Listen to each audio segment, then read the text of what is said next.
Chegamos agora ao grupo dos moluscos, filo molusca, do latim mollis, que significa mole. Este filo reúne os moluscos, animais de corpo mole, geralmente protegidos por uma concha calcária.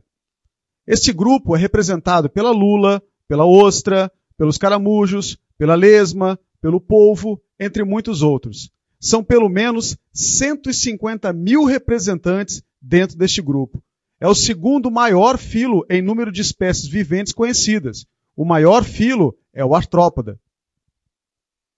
No filo molusca temos animais eumetazoários, triblásticos, celomados, protostômios, neuromiários, com simetria bilateral e ausência de metameria. Como já dissemos anteriormente, esse é o segundo maior filo do reino animal, com 150 mil espécies. O nome deste filo refere-se à consistência macia e flexível do seu corpo, e podem ou não apresentar uma concha calcária. A maioria dos moluscos são aquáticos. Temos espécies marinhas e temos espécies de água doce. E temos também representantes terrestres. O seu corpo é dividido em 3 partes básicas: a cabeça, o pé e uma massa visceral. O tamanho é extremamente variado, variando de milímetros até muitos metros. Os seus pés têm como funções locomoção, natação, fixação a um substrato e até captura de alimentos. Na maioria dos moluscos, esta massa visceral é recoberta por uma prega epidérmica carnosa. Esta prega recebe o nome de manto ou pálio e ela é responsável pela produção da concha calcária naqueles que a apresentam. Entre o manto e a concha calcária existe um espaço denominado cavidade do manto ou cavidade palial, onde estarão localizadas as estruturas respiratórias. As espécies podem ser fixas, como por exemplo as ostras e os mariscos, podem ser livres, como os polvos e as lulas, ou podem viver enterradas na areia, como os dentálios. Na figura a seguir, temos a representação da estrutura geral de um molusco. Na cabeça encontram-se os órgãos dos sentidos. O pé é uma estrutura musculosa cuja função varia nos diversos grupos. O saco visceral é uma bolsa de parede relativamente fina, onde estão alojados os órgãos internos, as vísceras. O desenvolvimento de cada uma dessas partes varia muito nos diferentes grupos de moluscos. A cabeça, por exemplo, é bem desenvolvida nos polvos, mas é quase inexistente nas ostras, em que a parte mais desenvolvida é o saco visceral. O corpo desses animais é revestido por uma epiderme rica em glândulas. São essas glândulas que secretarão a concha de carbonato de cálcio, que apresentará 3 camadas. A camada nacarada ou perolada, que é a camada mais interna, ela é bastante lisa e brilhante. A camada prismática, que é a camada intermediária, ela é bem espessa. E a camada orgânica ou perióstraco, que é a camada mais externa, ela é bastante fina e ela serve para proteger o calcário. Essa concha pode estar presente nos caracóis, ela é reduzida na lula nós chamamos essa concha de pena, e ela está ausente nos polvos. A pérola, na realidade, é formada acidentalmente. Ela é decorrente da reação do sistema imunológico à invasão de um corpo estranho. Como o organismo não consegue expulsar esse corpo estranho, ele simplesmente o isola do restante do seu organismo, adicionando uma grande quantidade de revestimentos ao redor deste corpo estranho, formando desta maneira a pérola. Vamos falar um pouco dos sistemas dos moluscos. O sistema digestório é presente e completo. Apresenta boca e ânus. O tubo digestivo apresenta várias regiões diferenciadas e apresenta uma glândula especial digestiva chamada de hepatopâncreas. A digestão é predominantemente extracelular, porém ela se completa intracelularmente. A maioria dos animais apresenta uma estrutura chamada de rádula, que é uma estrutura especializada em raspagem de alimentos. É uma espécie de uma língua com dentes quitinosos. Ela está presente em quase todos os moluscos, exceto nos bivalves, que são animais filtradores, portanto não necessitando da mesma. O sistema circulatório está presente nestes animais. Ele pode ser aberto, na maioria dos moluscos, ou pode ser fechado, no caso dos cefalópodes. É um sistema que já apresenta coração e vasos sanguíneos. No sistema circulatório aberto, a hemolinfa é bombeada pelo coração, conduzida por artérias até as lacunas sanguíneas, ou hemocelas, onde entra em contato direto com os tecidos, fornecendo-lhes nutrientes e gás oxigênio, e recolhendo suas excreções de gás carbônico. Depois de banhar as células do corpo, a hemolinfa penetra em vasos, veias, que a conduzem aos órgãos respiratórios, onde ela é oxigenada e em seguida a levam de volta ao coração. Nos polvos, lulas, sépias e náutilos, moluscos pertencentes à classe cefalópoda, o sistema circulatório é fechado. O líquido sanguíneo circula sempre no interior de vasos, nunca deixando os mesmos. Os moluscos apresentam pelo menos 3 tipos de órgãos respiratórios: as brânquias, os pulmões e a pele. As espécies aquáticas, como mexilhões, ostras e lulas, respiram por meio de brânquias. Espécies terrestres, como os caracóis, através de pulmões. E as lesmas, através da pele. As brânquias são expansões de tecido ricamente vascularizado, adaptadas às trocas gasosas em meio aquático. Os pulmões já são dobras internas de tecido, também ricamente vascularizado, adaptado às trocas gasosas em meio aéreo. Enquanto que a pele faz a respiração cutânea, através de difusão.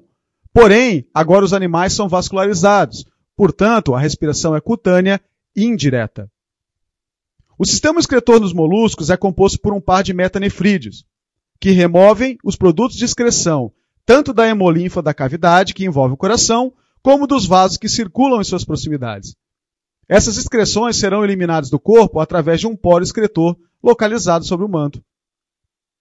O sistema nervoso, constituído por diversos gânglios nervosos, unidos entre si por cordões nervosos. Os gânglios estão ligados a nervos que trazem informações provenientes dos órgãos dos sentidos. Antenas, olhos, órgãos de equilíbrio. Levam ordens de ação aos músculos. Embora mexilhões, caracóis e lesmas tenham movimentos lentos, lulas e polvos são animais muito velozes, capazes de nadar e de capturar suas presas com movimento altamente preciso e coordenados. As lulas e os polvos têm o gânglio na região da cabeça, o gânglio cerebral, altamente desenvolvido, além de apresentar olhos muitíssimo eficientes, comparáveis aos dos vertebrados. A reprodução dos moluscos é sexuada. A maioria das espécies de moluscos são dioicas, ou seja, macho e fêmea separados. Algumas espécies podem ser monóicas ou hermafroditas, como por exemplo os caracóis. A fecundação desses animais pode ser externa ou interna, tudo dependerá da espécie. As espécies podem ter também desenvolvimento direto e algumas indireto, com uma ou até 2 fases larvais.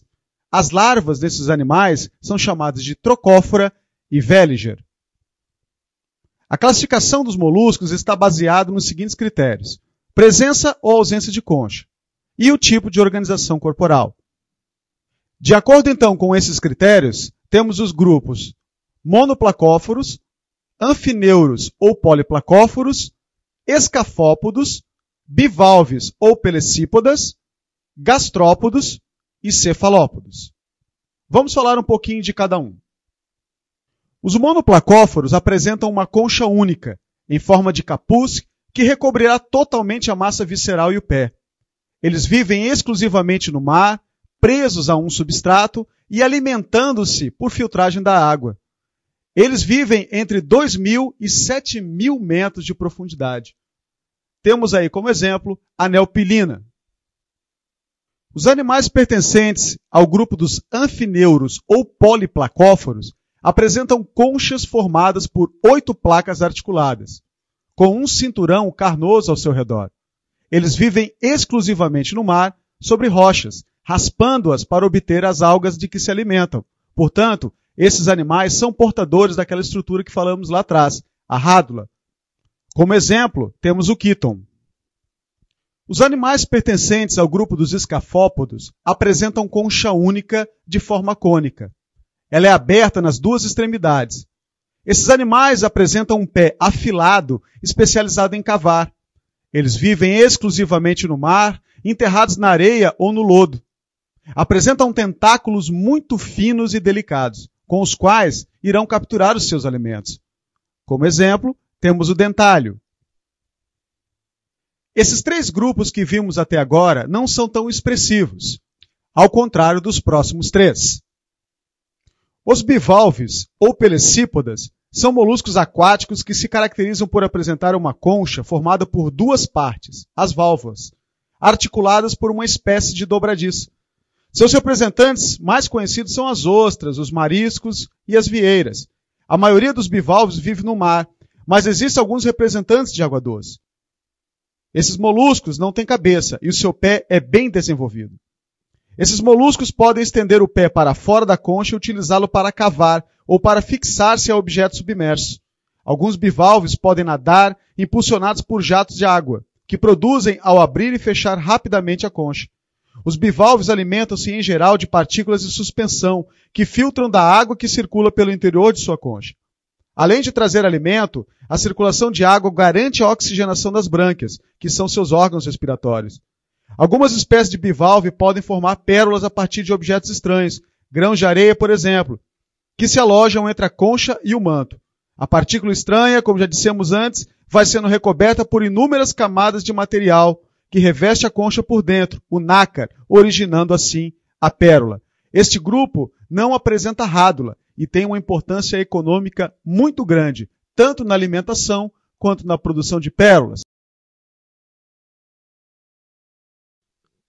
Já os gastrópodos, do grego gastros, estômago, e podos, pé, são entre os moluscos aqueles que apresentam o maior número de espécies, mais de 40 mil. Seus representantes mais conhecidos são os caramujos, que vivem em ambiente aquático, água doce ou mar, e os caracóis e as lesmas, que são terrestres.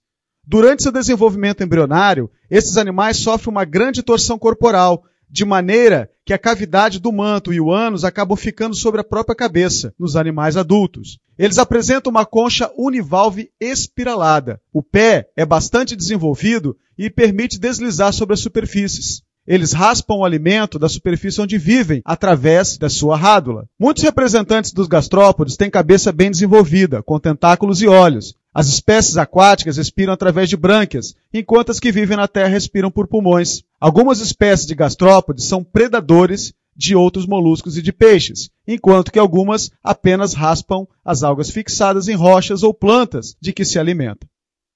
Alguns gastrópodes apresentam uma grande importância médica, pois muitos deles são hospedeiros intermediários de doenças. Podemos citar o caramujo bionfalaria, que é hospedeiro intermediário da esquistossomose, e o gênero Limnia, que é hospedeiro intermediário da fasciolíase. E finalmente o último grupo, os cefalópodes, do grego céfalos, cabeça, e podos, pé. São moluscos marinhos que têm a cabeça ligada diretamente ao pé. Este é muito desenvolvido e forma tentáculos fortes e musculosos ao redor da boca com ventosas adesivas. A sua boca se liga à faringe, onde há um par de estruturas rígidas, afiadas e curvas, as mandíbulas. A esse grupo pertencem os polvos, as lulas, as sépias e os náutilos.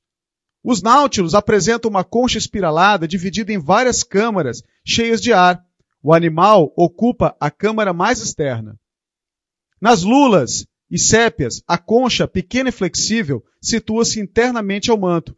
Já os polvos não apresentam concha. Eles são dotados de um sistema nervoso e sensorial bem desenvolvido. Os cefalópodes podem executar tarefas de grande complexidade. Seus olhos são comparados aos dos vertebrados. São capazes de formar imagens. Muitas espécies apresentam os cromatóforos, células epidérmicas pigmentadas que permitem ao animal mudar de cor e se camuflar assim no ambiente. Os polvos, as lulas e as sépias apresentam uma bolsa de tinta cheia de um pigmento negro que é eliminado em situações de perigo. Esses pigmentos formarão uma cortina na água que encobrirá a visão do atacante. Muitos polvos apresentam ainda a habilidade de mudar a sua forma. Desta maneira, eles acabam escondidos e confundidos com o ambiente, afastando desta maneira os seus predadores. Valendo lembrar, as lulas são animais classificados como nectônicos, enquanto que os polvos são animais bentônicos.